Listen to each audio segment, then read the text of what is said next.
Hello everyone, welcome to my channel Tanuja by studies. पिछली class में हमने बात करी थी नर्वस सिस्टम के बारे में, मतलब नर्वस सिस्टम की बेसिक यूनिट क्या होती है, दैट इज़ न्यूरॉन। ठीक है, उसका डिटेल स्ट्रक्चर, कैसे उसमें इंफॉर्मेशन ट्रांसफ़र होती है, कैसे एक जगह से दूसरी जगह कंडक्ट होती है, whatever we have done everything. Now हम बात कर रहे हैं डिटेल में इस नर्वस सिस्टम के बारे में। बेसिकली अगर बात की जाए एक नर्वस सिस्टम की, तो ये नर्वस सिस्टम दो तरह का होता है। One is called the central nervous system, जिसकी बात इस लेक्चर में हम करने वाले हैं, and another is known as the peripheral nervous system.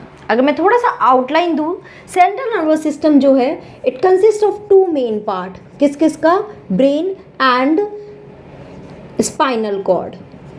Okay, and peripheral nervous system दो तरह का होता है। One is the somatic and another is the autonomic nervous system. मतलब यहाँ पे जितनी भी नर्व्स हैं जो सारी इंफॉर्मेशन लेकर ब्रेन स्पाइनल कॉर्ड के पास आ रही है, यानी सेंट्रल नर्वस सिस्टम के पास आ रही है, और यहाँ से वापस से इंफॉर्मेशन ले जाकर वापस से ऑर्गन्स को दे रही है, वो सारी नर्व्स किसके अंदर आती है? पेरिफेरल यानी पेरिफेरी, यानी कि ब्रेन और स्पाइनल कॉर्ड से निकल के जो जा रही है और यहाँ से लेकर ब्रेन तक आ रही है। ठीक है, and central, this is the central portion our brain, और बैक का हमारा पूरा रहता है दैट इज स्पाइनल कॉर्ड। तो इस वीडियो में हम ब्रेन और स्पाइनल कॉर्ड को डिटेल में स्टडी करने वाले हैं। ठीक है, तो सबसे पहले चलिए ले लेते हैं ब्रेन के बारे में। देखो, ब्रेन के अगर हम स्ट्रक्चर को देखें, सबसे पहले तो एज यू नो कि ये हमारा सबसे इम्पॉर्टेंट पार्ट होता है, मेन थिंकिंग पोर्शन होता है, जिसके थ्रू ही हम रीजनिंग या सोच पाते हैं, पूरी बॉडी को बहुत अच्छे से चला पाते हैं। अगर ब्रेन की बात की जाए तो इसके आउटर मोस्ट, मैं यहाँ पे एक डायग्राम हैंड टू हैंड बताती जाऊँगी इसको। इसके आउटर मोस्ट एक लेयर होती है। ठीक है, क्या होती है? ब्रेन की आउटर मोस्ट में लेयर होती है, और इस लेयर में तीन लेयर्स प्रेजेंट होती है। Outer most is called the dura mater, middle one is called the arachnoid, and the inner most is known as the pia mater. ठीक है, ये तीनों ही लेयर को हम एक नाम देते हैं दैट इज कॉल्ड मेनिंजेस। क्या बोलते हैं? मेनिंजेस। एक्चुअली इसी को ही हम क्या बोलते हैं? क्रेनियम। ये पूरी लेयर आउटर वॉल जो होती है, इसी को ही हम क्या बोलते हैं? क्रेनियम। ठीक है, यानी हमारा ये जो बाहर का बॉक्स है, ब्रेन बॉक्स जिसको बोलते हैं, दैट इज कॉल्ड क्रेनियम। इसमें तीन लेयर होती है, dura mater, arachnoid and pia mater. ठीक है, जो ये ड्यूरा मैटर होता है, this is the outer most layer and it is a tough fibrous layer. कैसी होती है? It is very tough and fibrous layer. क्या होती है? फाइब्रस लेयर होती है। ठीक है, then arachnoid, it is a middle layer, और कैसी होती है? डेलिकेट होती है, और क्या बनाती है? एक वेब लाइक कुशन का फॉर्मेशन करती है, मतलब एक कुशन की फॉर्मेशन करती है। And the inner most is pia mater which is highly vascularize. कैसी होती है? हाईली वेस्कुलराइज, मतलब क्या? इसमें large amount of blood vessels पाई जाती है, जो क्या करती है? इनको ऑक्सीजन और CO2 प्रोवाइड करने का काम करती है। समझ में आ रही है? तीन लेयर्स। अगर मैं यहाँ पर, एक minute, let me draw it again. अगर मैं यहाँ पे ड्रॉ करूँ इस पूरी स्ट्रक्चर को, तो let me draw this one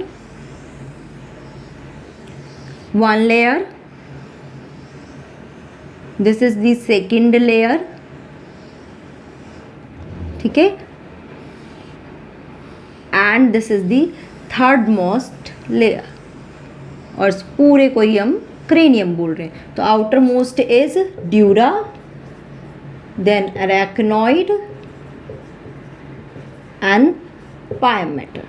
ठीक है, क्लियर है? आगे चले। नाउ इन लेयर के बीच में एक फ्लूइड प्रेजेंट होता है। क्या होता है? इनके लेयर के बीच में ही फ्लूइड प्रेजेंट होता है, and that fluid is known as cerebrospinal fluid. Okay, क्या बोल रहे हैं इसको हम? Cerebrospinal fluid. ओके, ये बेसिकली क्या करता है, हमें शॉक से प्रिवेंट करता है। बहुत ज़ोर से अगर ब्रेन को जर्क लगा, कोई एक्सीडेंट हुआ, तो ये हमारे ब्रेन के अंदर के पार्ट को शॉक से प्रिवेंट करने का काम करता है। ये सेरेब्रोस्पाइनल फ्लूइड ब्रेन के इनर मोस्ट रीजन में भी प्रेजेंट होता है, एज वेल एज जो हमारी स्पाइनल कॉर्ड होती है, जो बैक की कॉर्ड होती है, स्पाइनल कॉर्ड, वर्टिब्रल कॉलम, उसके अंदर ही एक स्पाइनल कॉर्ड होती है, उसके सेंटर में भी यही फ्लूइड रहता है जिसमें सारी नर्व्स रहती हैं। ठीक है, उसकी जब बात करेंगे वहां पे बताती हूँ मैं। समझ में आई ये लेयर? क्लियर है? नाउ अगर इस लेयर में, इन मेनिंजेस में ही ड्यू टू इंजरी क्या हो जाता है, इन्फ्लेमेशन कॉज हो जाता है, स्वेलिंग आ जाती है, तो उसी बीमारी को हम बोलते हैं मेनिंजाइटिस। क्या बोलते हैं? मेनिंजाइटिस। क्लियर है यहाँ तक? ठीक है, चलो अब आगे बात करते हैं कि ब्रेन का जो पार्ट है उसको हमने 3 पार्ट में डिवाइड किया है। द आउटर मोस्ट या first part is known as forebrain. First is forebrain, then midbrain and then hindbrain. Okay, तो चलिए सबसे पहले लेते हैं फोर ब्रेन को।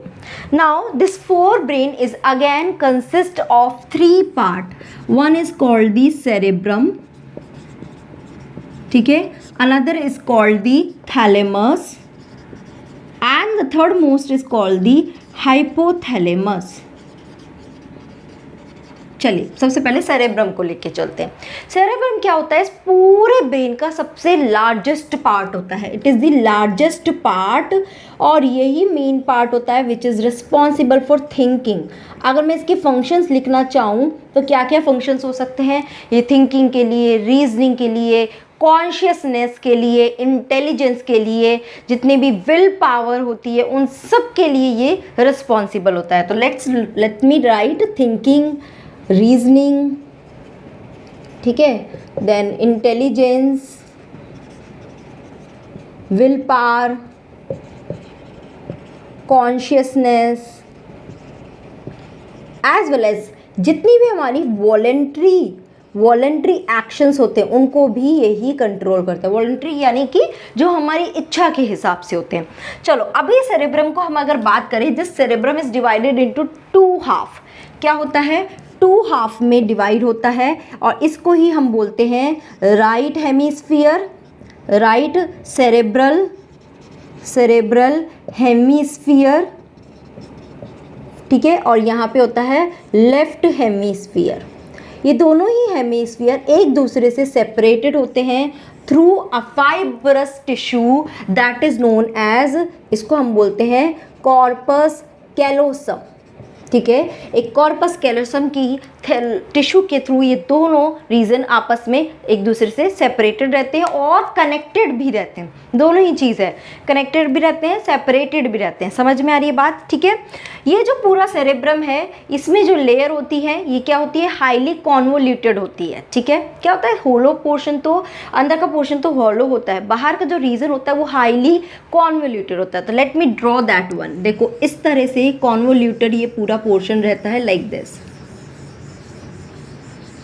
ठीक है, दे आर हाईली कॉन्वोल्यूटेड, जिसमें राइट एंड लेफ्ट सेरेब्रम।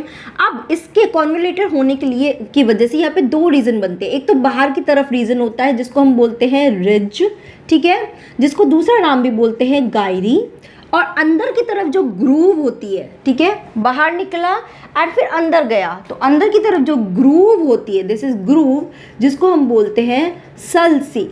क्या बोलते हैं? सल्सी। क्या बोला मैंने? गायरी एंड सल्सी। समझ में आया ना? ये बाहर का जो ये वॉल रीजन होता है, दिस होल वॉल रीजन, ये 2 वॉल जो है ये रीजन 2 रीजन में डिवाइड होता है। The outer region is known as cortex and the inner region is known as medulla. I am repeating again, ये पूरे पोर्शन का, बाहर के पोर्शन को हम कॉर्टेक्स बोलते हैं और अंदर के पोर्शन को हम क्या बोलते हैं? मेड्यूला। कॉर्टेक्स में क्या प्रेजेंट होता है? यहाँ पे साइटोन ऑफ न्यूरॉन्स प्रेजेंट है। तो न्यूरॉन्स का जितना भी सेल बॉडी स्ट्रक्चर है, साइटोन जो है, do you remember neuron structure, जिसमें सेल बॉडी होती है और नीचे की तरफ एक्सोन होता है, तो वो पूरी सेल बॉडी तो उस कॉर्टेक्स रीजन में प्रेजेंट होती है। और मेड्यूलर रीजन में क्या प्रेजेंट होता है? एक्सोन प्रेजेंट होता है, एक्सोन ऑफ न्यूरॉन। समझ में आ रही है बात? दोबारा मैं बोल रही हूँ क्या कि कॉर्टेक्स रीजन में न्यूरॉन के साइटोन वाला रीजन प्रेजेंट होता है और उसी न्यूरॉन का एक्सोनल रीजन मेड्यूला में प्रेजेंट होता है। इसलिए कॉर्टेक्स को हम बोलते हैं ग्रे मैटर, क्योंकि थोड़ा सा ग्रे कलर का दिखता है, and this is known as white matter, white matter. ठीक है, क्या बोल रही हूँ? Grey matter and white matter. और जो एक कॉर्पस कैलोसम है, इन दोनों के बीच में इंफॉर्मेशन को शेयर करने का काम करती है। तो यहाँ पे अगर कॉर्पस कैलोसम बनाने चाहें तो it would be like this, this is corpus callosum. ठीक है, मैं दोबारा से बता देती हूँ। पूरा क्रेनियम है, ड्यूरा, अरेक्नोइड, पाया मैटर, उसके बाद यहाँ आ गया गायरी, देन सल्सी, ये आउटर रीजन होता है कॉर्टेक्स जिसको हम बोलते हैं ग्रे मैटर। तो dura, arachnoid, pia matter, then grey matter, then white matter. आ रही बात समझ में? इस तरह से पूरा रहता है। फंक्शन क्या क्या? ये सारे फंक्शंस परफॉर्म करता है। अब दूसरी बात करते हैं कि जितने भी हमारा अनकॉन्शियस या सबकॉन्शियस माइंड जिसके बारे में हम बात करते हैं, वो भी इसी रीजन में होता है, यही उनको कंट्रोल करता है। बेसिकली उसमें क्या होती है? मेमोरी के लिए। तो बेसिकली यहाँ पे जो मैंने ये फंक्शन लिखे ना, यहाँ पे एक और फंक्शन आप लिख सकते हो, दैट इज फॉर मेमोरी। जितनी भी मेमोरीज होती है हमारी, that is also stored in this region. तो सबकॉन्शियस माइंड जो है वो मेमोरी के लिए होता है, इसलिए हमें जो भी ड्रीम्स आते हैं that are based on our memory. तो कहीं ना कहीं वो हमारी मेमोरी में कहीं ना कहीं सेव है, उसी के बेस पे वो ड्रीम्स आते हैं। क्लियर है? आई ये बात समझ में? चले आगे। तो let me rub this one, I am rubbing, you can take a screenshot as well. Okay, now next portion आ जाता है सेरेब्रम के बाद में, that is thalamus and hypothalamus. अब इसमें एक बात नोट करने की है, ये दोनों रीजन को कंबाइंडली हम बोलते हैं डायएनसिफेलॉन। क्या बोलते हैं? डायएनसिफेलॉन। ठीक है, अब बात करते हैं थैलेमस की। थैलेमस का जो पोर्शन है वो बेसिकली जितना भी पेन, जितनी भी प्रेशर्स है, उसको किसको सेंड करने का काम करता है? सेरेब्रम को सेंड करने का काम करता है। और you can say they are responsible for motor और सेंसरी सिग्नल। ठीक है, सेंसरी सिग्नल को भेजने का, उनको रिकॉग्नाइज करने का और भेजने का काम करता है। कौन करता है? थैलेमस। अभी प्रेजेंट कहाँ होता है? Here, just below this one, this is the thalamus. ठीक है, अगर हम यहाँ पे पूरा और दोबारा से ये स्ट्रक्चर बनाना चाहे, it would be like this, it is like this. ठीक है, तो this is thalamus and this one is the hypothalamus. ठीक है, इसी ही थैलेमस के नीचे बेस पे प्रेजेंट होता है हाइपोथैलेमस। ये हाइपोथैलेमस का क्या रोल है? They are basically responsible for controlling the temperature. Temperature, जितना भी हमारा बॉडी का टेम्परेचर है उसको कंट्रोल करता है। ये हमारी बॉडी का पिट्यूटरी ग्लैंड को भी कंट्रोल करता है। क्या करता है? यहाँ मैं लिख देती हूँ, कंट्रोल पिट्यूटरी ग्लैंड। तो जितनी भी हार्मोनल सिक्रेशंस होती हैं वो भी इसी पोर्शन के थ्रू कंट्रोल होती है। इसी के साथ ही ये हमारी सारी इमोशंस को भी कंट्रोल करता है। मतलब हमें अगर फियर हो रहा है या हैप्पीनेस फील हो रही है या सैडनेस फील हो रहा है, and that's all because of this one. तो सारे जितने भी इमोशंस हैं उन सबको भी यही कंट्रोल करता है। आ रही बात समझ में? ठीक है, या फिर हमारी ईटिंग या ड्रिंकिंग की जो हमें डिज़ायर होती है, that also control by this portion. By whom? Hypothalamus. ये हमारी ईटिंग और ड्रिंकिंग की डिज़ायर को भी कंट्रोल करता है। क्लियर है ये चीज़? ठीक है, तो ये तो हमने बात कर ली फोर ब्रेन की। चलो अब बात करते हैं मिड ब्रेन की। नाउ मिड ब्रेन इसी के ही नीचे में प्रेजेंट होता है, ट्यूबुलर पार्ट होता है। This is a tubular part.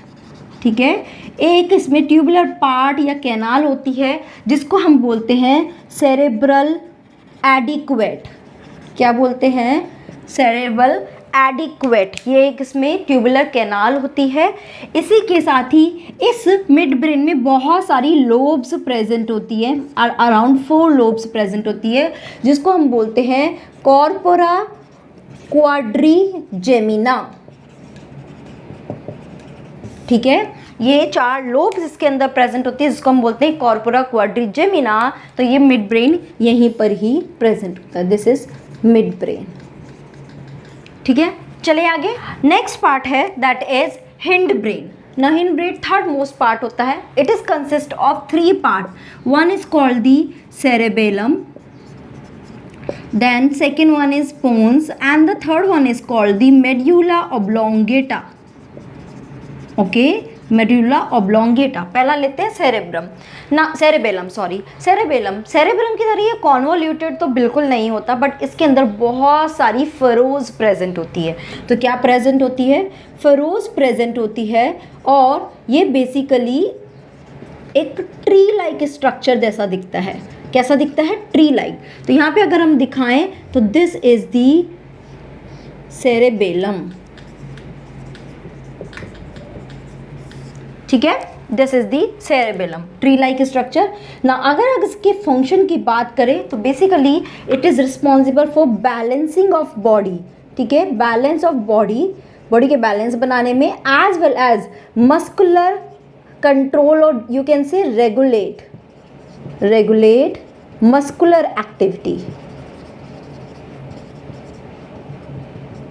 Okay, क्या समझ रहे हो इससे बात? जैसे कि देखो सपोज जैसे हम कैच लेते हैं, कुछ हम झुकते हैं, हम राइडिंग करते हैं, हम रनिंग करते हैं, हम स्विमिंग करते हैं, whatever we are doing, जो भी हम कर रहे हैं उसमें हमारा बैलेंस लूज़ नहीं होता। हम लाइक हम अगर झुक रहे हैं तो हम गिर नहीं रहे हैं। तो that's all because of this cerebellum, जो हमारी बॉडी के बैलेंस को कंट्रोल करता है और हमारी जितनी भी मस्कुलर एक्टिविटीज़ उसको भी रेगुलेट करने का काम करता है।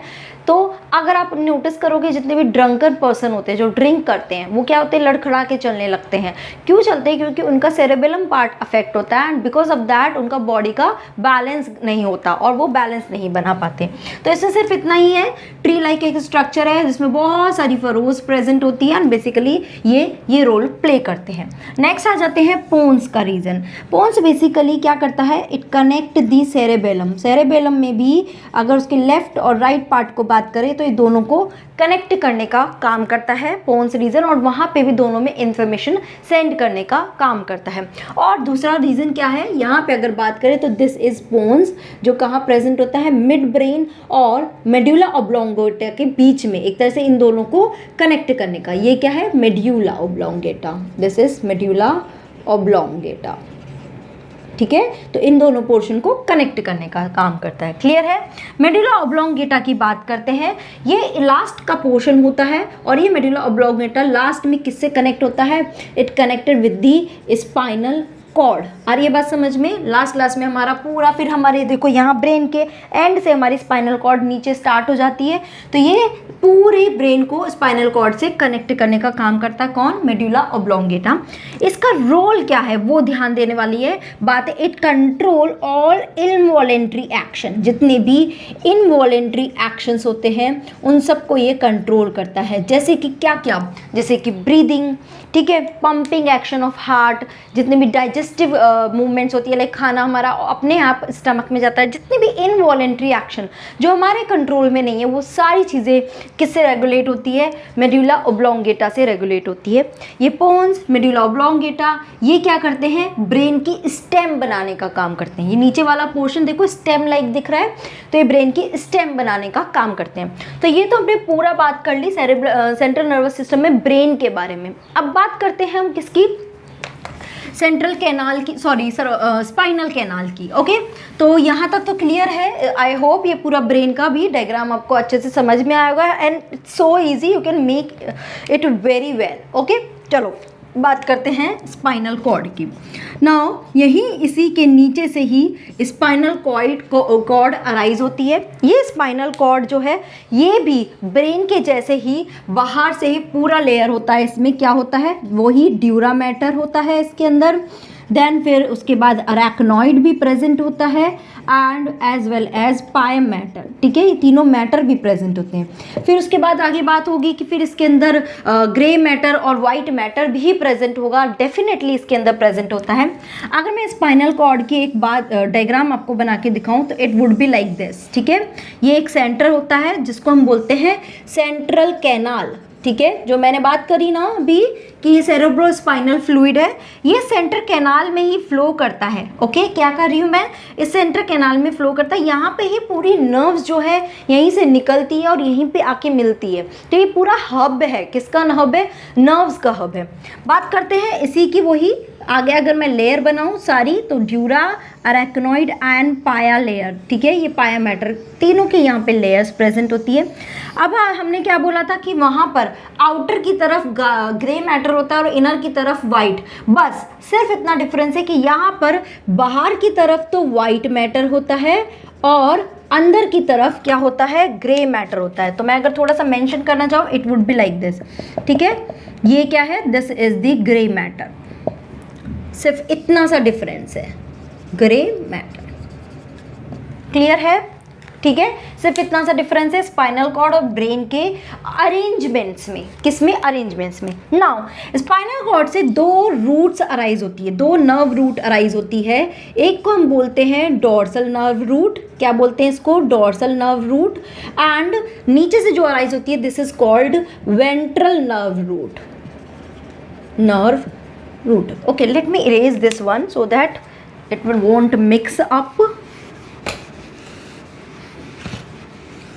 Yeah, so is this clear? मैं इसको भी थोड़ा हटा देती हूँ। देखो ये दो रूट अराइज हुई, एक को हम बोलते हैं वेंट्रल नर्व रूट, एक को बोलते हैं डोर्सल नर्व रूट। इस डोर्सल नर्व रूट में कौन सी नर्व्स होती है, that is the sensory nerves, ठीक है।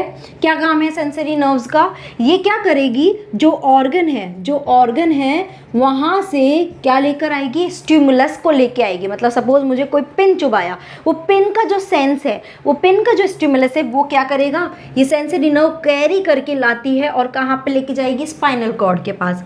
उसके बाद स्पाइनल कॉर्ड से वो इन्फॉर्मेशन कहाँ तक जाएगी, ब्रेन के पास जाएगी। कहाँ जाएगी, ब्रेन के पास ये इन्फॉर्मेशन जाएगी। ब्रेन इसको वापस कुछ इंस्ट्रक्शन देगा, वापस से ये इन्फॉर्मेशन यहीं पर ही आएगी और यहाँ पर आने के बाद अब वो किस रूट से जाएगी, इस वेंट्रल नर्व रूट से, बिकॉज इस वेंट्रल नर्व रूट में क्या प्रेजेंट है, मोटर नर्व्स प्रेजेंट है। कौन सी नर्व्स प्रेजेंट है, मोटर नर्व्स, जो क्या करेंगी, जितनी भी हमारी मसल्स है या हमारी ग्लैंड्स हैं उनको देगी, और मेरी मसल्स को जैसे सिग्नल मिला तो मैं अपना हाथ क्या कर लूँगी, पीछे कर लूँगी। समझ में आ रही है। डोर्सल नर्व रूट में सेंसरी नर्व्स होती है, वेंट्रल नर्व रूट में मोटर नर्व्स होती है। इस डोर्सल नर्व रूट में क्या होते हैं, कुछ नर्व्स के गैंग्लियन भी प्रेजेंट होते हैं। ये सिर्फ और सिर्फ डोर्सल नर्व रूट में ही प्रेजेंट होते हैं। याद रखना ये जो एरिया है यहाँ पे ये दोनों नर्व्स मिक्स होती है, मतलब दोनों तरफ की नर्व्स यहाँ पर है, इसलिए इसको हम बोलते हैं एसोसिएशन नर्व एरिया। क्या बोलते हैं, एसोसिएशन नर्व एरिया, ठीक है, या फिर एसोसिएशन नर्व्स बोल सकते हैं, ठीक है।